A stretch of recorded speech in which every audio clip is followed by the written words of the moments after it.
paano mo titindigan yung mahiya naman kayo kampanya na yung mga personalities na involved ay hindi mo ilinalagay sa tamang kalagyan, no? Makikita natin very selective, makikita natin ang ombudsman, ang NBI na weaponize na yung mga institusyon na yan at makikita mo the moment na pumalag ka ikaw kaagad ang hinahanap. Tingnan natin yung kay Senator Alan Peter Cayetano. Sinabi, yung Southeast Asian Games, nung nasabing na-clear na sila at maiipit doon si Secretary Vince Dizon, saan sila naghanap? Pasok sila sa Taguig. So, kung ikaw ay kritiko ng administrasyon, talagang hahabulin ka nila para maubos kayo at tumahimik at magawa yung kanilang dapat magawa. Nakita rin naman natin sa impeachment admar pagkahinahina ng evidence, no, dito sa charge 1 na yung conditional threat, no, makita natin sa 9 days na nangyari, nagbawas sila ng witness, meron silang hindi pinatawag, hindi na sila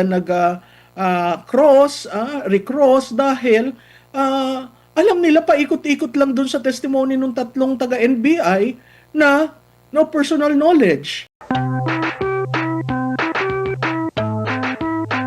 Sa inyo pong pananaliksik mula kailan ba yung unang SONA? 2022, 23, 24, 25.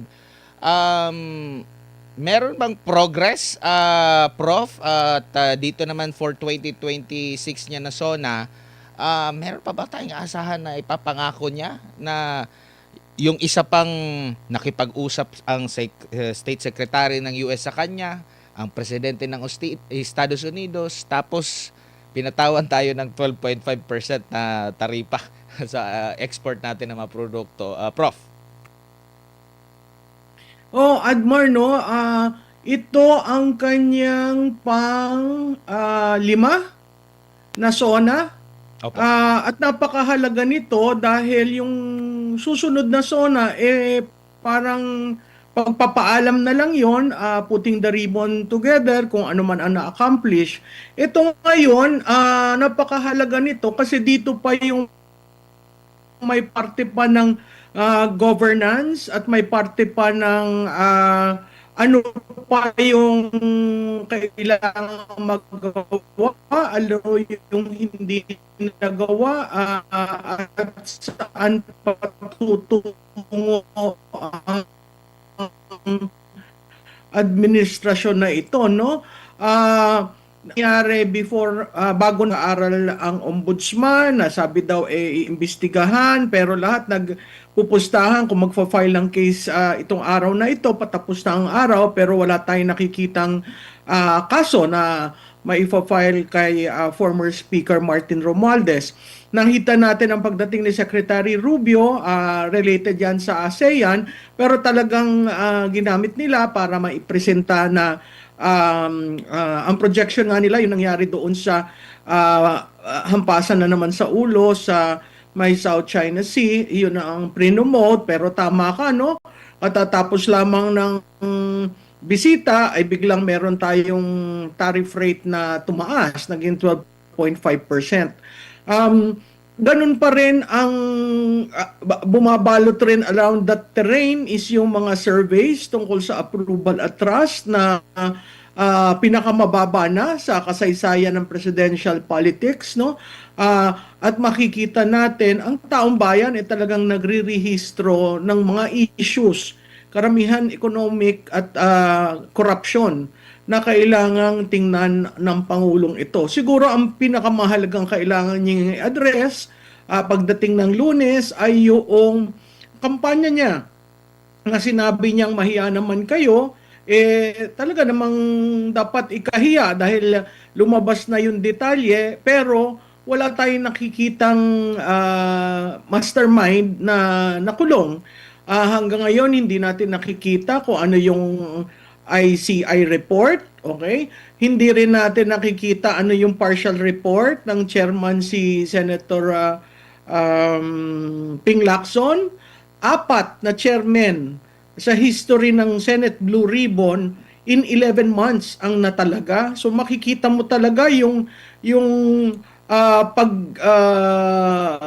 pagkukubli ng mga nangyayari para ka magkaroon ng apat na chairperson, talagang walang interest na ipaalam sa taong bayan ano ba ito. Mahalaga rin siguro, Admar, yung debt stock natin, no? Nasa 18.5 trillion na. At makikita mo, utang tayo ng utang, sinabi rin itong araw na ito, kulang, may shortfall sa revenue sa second quarter. So ang solusyon, utang. Nakita rin natin itong araw na ito na ang pagbibigay ng ayuda na mismong ang presidente ang nagsabi na mabibigyan ng ayuda yung mga nahihirapan at yung malapit nang sumampa dun sa poverty threshold, no?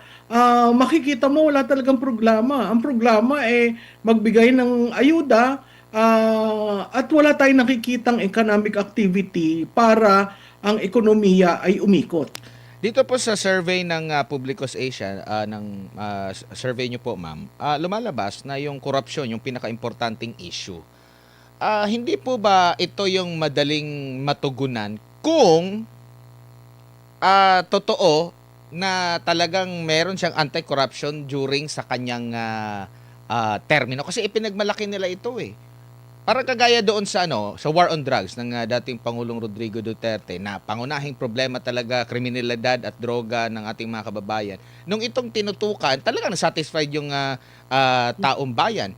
Ito, problema natin na noon, itong korupsyon, na bulgar na yung pinagmalaki na flood control, tapos grabe, kaliwat kanan yung baha, nagkaroon daw ng anti-corruption campaign, pag-iimbestiga.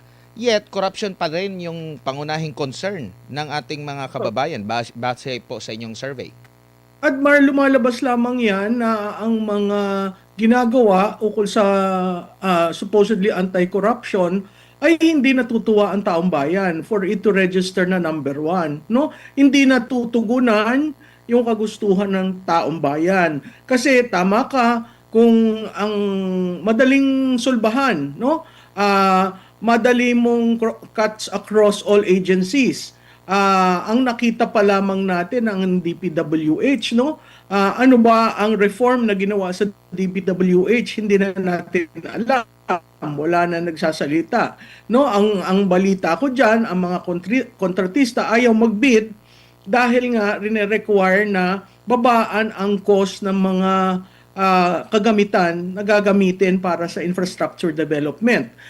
Pangalawa, hindi rin nila, walang stability O sige, kung magbibid kami sa gobyerno, anong protection namin? Kasi maraming na nabanggit dun sa mga AAA na kontratista ay karamihan politiko. Yung corruption rin, hindi pa natin nakikita yung sa national irrigation na antindi.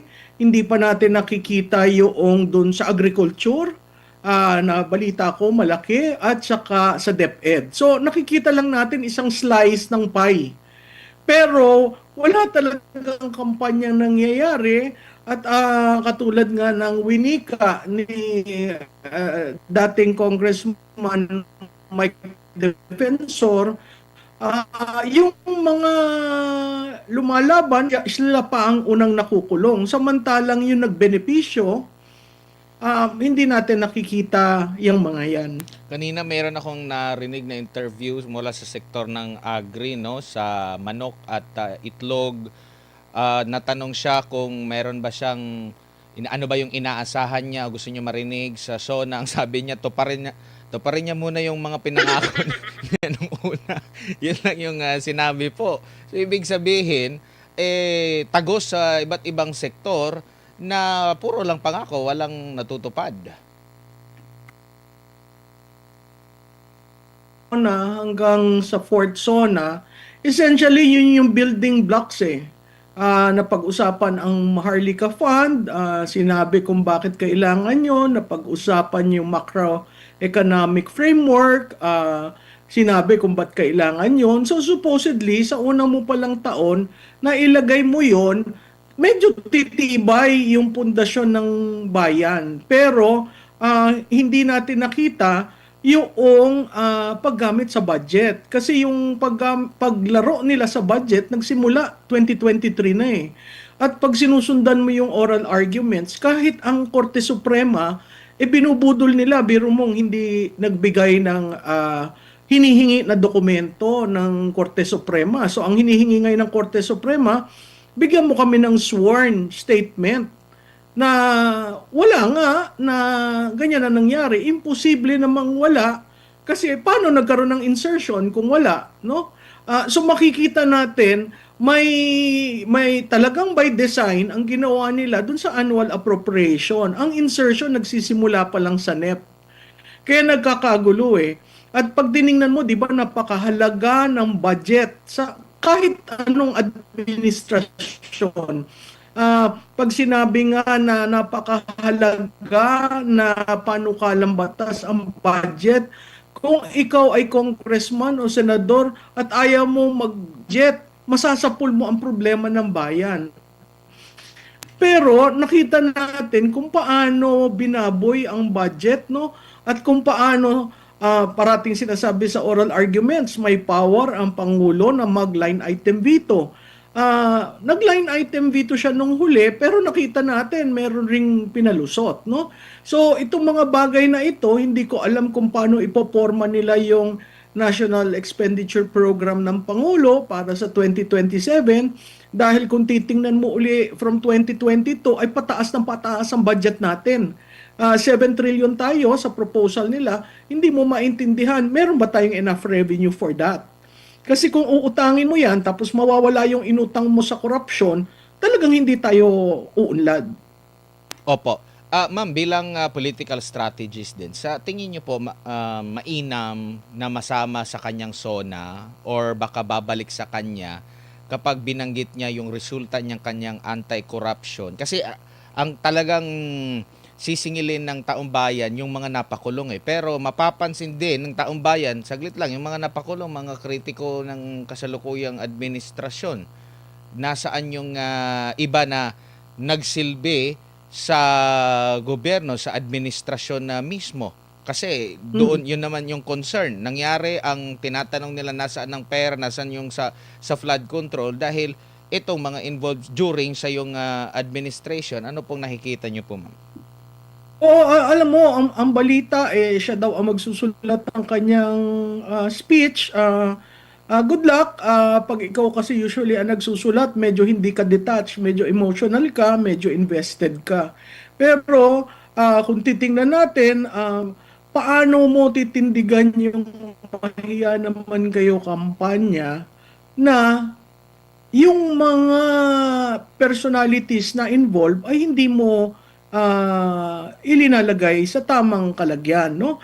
Makikita natin very selective, makikita natin ang ombudsman, ang NBI na weaponize na yung mga institusyon na yan at makikita mo the moment na pumalag ka ikaw kaagad ang hinahanap.